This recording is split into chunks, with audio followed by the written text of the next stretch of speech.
Hello there, everyone, and thank you so much for joining us today. I'm Sam, and I moderate these weekly presentations. Welcome. Today we're going to be speaking with Tyson Mavar, one of our senior financial advisors, and he is going to be covering how the Social Security Fairness Act may or may not impact your benefits. I apologize in advance. We will not have time today, folks, to answer any questions live, but I invite you to still ask away. It's completely anonymous, and I will make sure either Tyson himself or one of our other financial advisors can reach out to you after the presentation, either through phone or email, to answer those questions with you.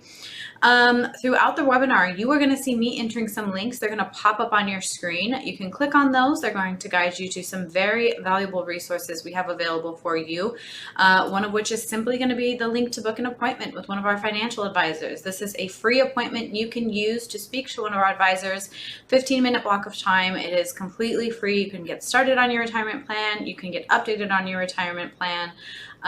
We really think you'd get some value out of that, as well as our YouTube channel, our LinkedIn channel. Please follow us on those. We post tons of retirement-related content weekly, and we really think you'd get some value out of following us. And if you choose to do so, thank you so much in advance. And as a quick reminder, final reminder before we get started, we are not affiliated or endorsed whatsoever by any specific company. We are a completely independent group of financial advisors here, so please keep that in mind as you are listening along today. And without further ado, we're going to jump right into it with Tyson Mavar. Good afternoon, folks. Thank you for attending our webinar series today. My name is Tyson Mavar. I'm a financial advisor and retirement specialist here with the Retirement Group of Wealth Enhancement Group. Today we're going to be talking about some recent legislation called the Social Security Fairness Act that is affecting Social Security benefits for many government employees and many of our clients, especially some of our clients that were teachers, getting more benefits from Social Security, or at least some benefit from Social Security for those that were previously prevented from collecting. So just a little bit of history of Social Security. It started in 1935. It was created as a safety net for old age individuals to have some income if they didn't have a pension or savings to get them through their later years in retirement. As of 2024, 68 million people were collecting Social Security. And many of these people rely on Social Security solely for their income in retirement. Now, the way that Social Security is collected and funded is through payroll taxes or FICA taxes. And there's actually two components to this. We have Social Security tax as well as Medicare tax. Social Security tax is 6.2% if you're a W-2 employee, and 1.45% going to Medicare tax, with a total of 7.65% now. This went up a few years back during the Obama administration, and we'll go back to this as we get into some of the sustainability characteristics of Social Security. Now, if you're a self-employed individual, these taxes double, because as an employee, a W-2 employee, your employer is going to pay half of your payroll taxes.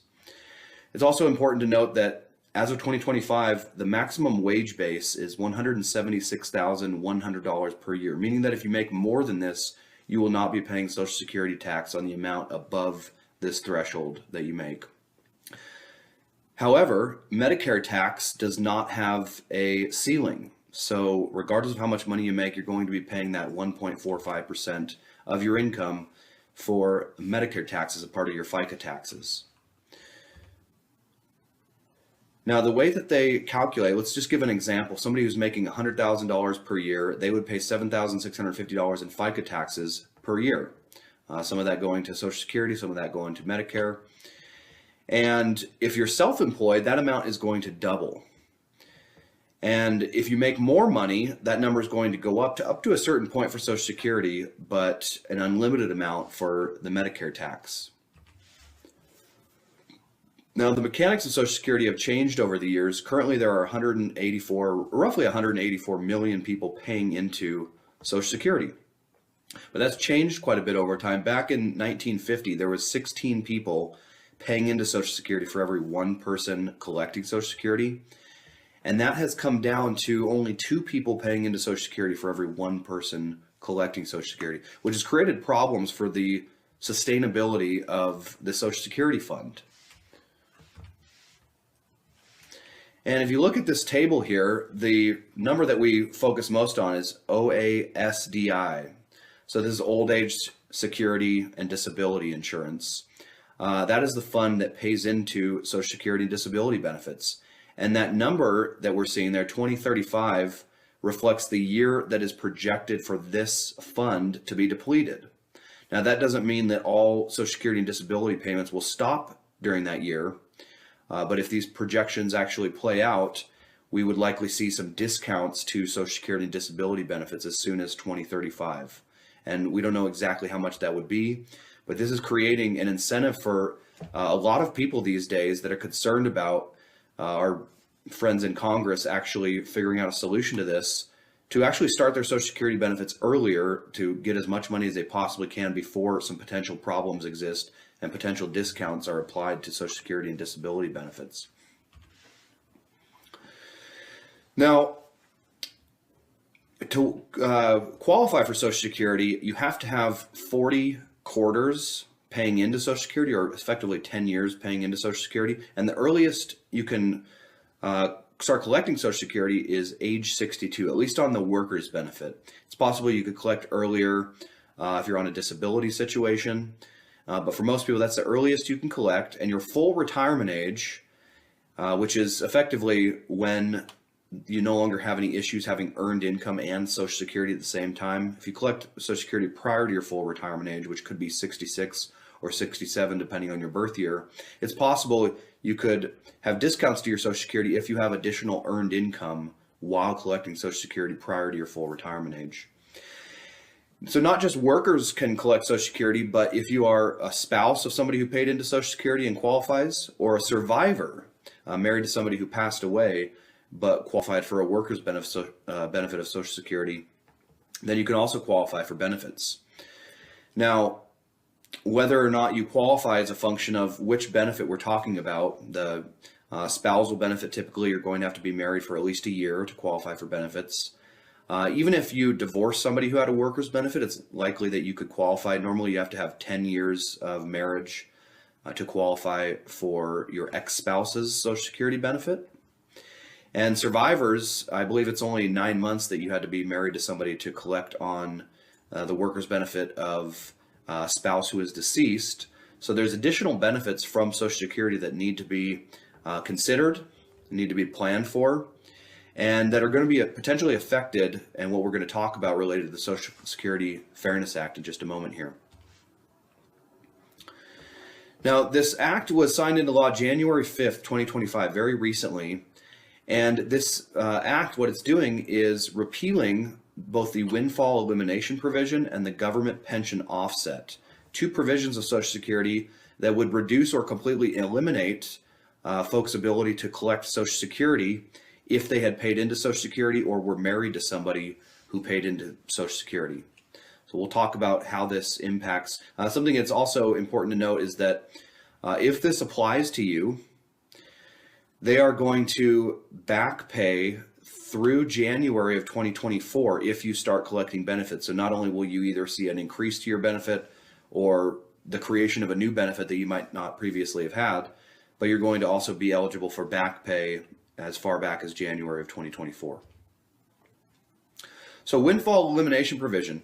This affects a lot of people that we work with. I have a lot of clients, mostly Fortune 100 corporation clients in the companies that I specialize with, that had a spouse that either they worked a job in the private sector, were a covered employee, and then became a teacher or a government employee, or maybe they didn't work at all and pay into Social Security, but then later in their career, they became a government employee or teacher and would otherwise be eligible for a spousal benefit. This Windfall Elimination Provision can have some pretty big discounts to your Social Security. And as of 2023, approximately 2.1 million people were affected by the Windfall Elimination Provision. So let's see how this can affect folks. It's a fairly complicated calculation in what kind of discounts you might see on your Social Security as a result of having government pension or being affected by this Windfall Elimination Provision. But what they're looking at is your average index monthly earnings. They compare that to your PIA, which stands for primary insurance amount, effectively your projected Social Security benefit at your full retirement age. And it can have some pretty substantial reductions to your Social Security benefit amount, in some cases several $100s per month. And for a lot of folks, that might entirely eliminate what you would otherwise qualify for from Social Security. And we have an example here for somebody that had 20 years of substantial earnings. Essentially, they were paying into Social Security for this amount of time. What this ended up doing to their Social Security, it reduced their benefit by $733 per month, roughly, of what they would otherwise qualify for at full retirement age for Social Security. So had a pretty big impact, and this is a lot of people that we work with and talk to that this affect. Now, as a result of this legislation, that reduction would completely go away, which would have a substantial increase on their monthly benefit from Social Security.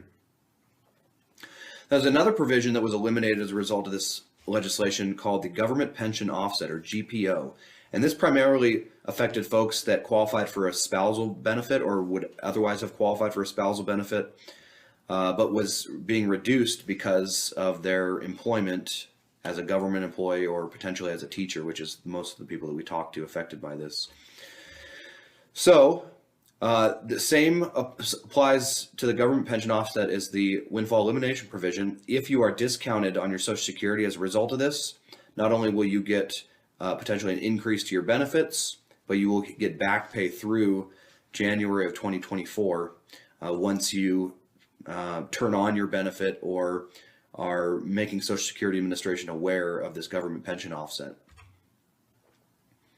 So here's another example for an individual.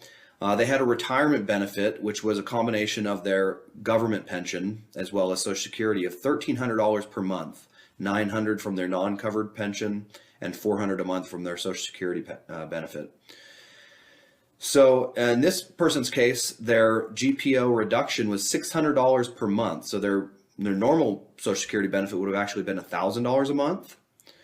And as soon as this legislation is enacted and executed, they are going to receive a $600 per month increase to their monthly benefit, getting their Social Security corrected back to $1,000 per month. So a pretty significant amount of money for somebody that was in this situation, qualifying for a spousal benefit based on their spouse's record, but having a pension that was reducing the value of that spousal benefit.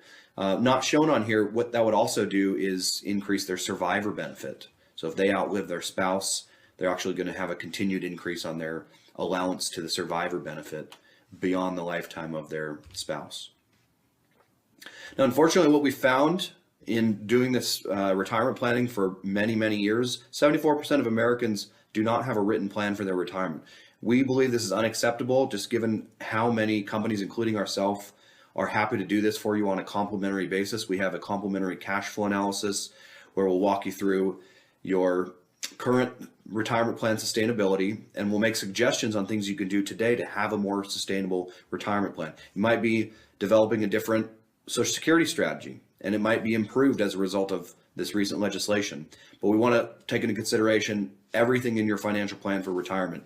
Your pension, if you have one, 401ks, outside investment accounts, non-qualified versus qualified investments. We want to be very tax efficient with how we are distributing these assets in our retirement plan. And oftentimes we will incorporate an estate plan into this for folks that may not spend all of their money during their retirement years, to make sure that those assets are passed efficiently to their beneficiaries, whether those are friends and family members or even a cause that might be important to you. We want to make sure that we're optimizing the tax code to maximize your retirement and estate plan. And we're happy to do this for you on a complimentary basis if you're willing to spend some time with us. So a little bit more about our company. We've been specializing in corporate employee retirement plans. And while we don't only work with corporate employees, that is where we really can offer the most value, we believe. And depending on what company you work with, it's likely we have clients from that company and knowledge about your company plan. So let us know if you have interest in having us do this assessment for you. Again, it's a free service that we offer. All we ask is if you get value from this exercise, that even if you don't become a client, you at least help us grow our business by referring us to some of your colleagues, friends, neighbors, family members, or coworkers that might also find benefit in talking with us. So with that, we're going to wrap it up today. If you'd like to schedule a meeting with us, just have a few questions for us, you can call us at 800-900-5867. You can email us at info@theretirementgroup.com, or you can even take a picture if you have a smartphone of this QR code on the left to schedule a meeting with myself or one of my colleagues. And I also encourage everybody to follow us on LinkedIn if you're not doing so already. And this QR code on the right will get you to our LinkedIn page where we have a variety of content, not all based on Social Security. We talk about investment strategies, estate planning strategies, tax strategies, and a lot of different company benefits plans that you may benefit from if you work for one of the companies that we specialize with. So thanks everybody for spending some time with us today. Everybody have a good, safe rest of the week, and we hope to talk to you all very soon.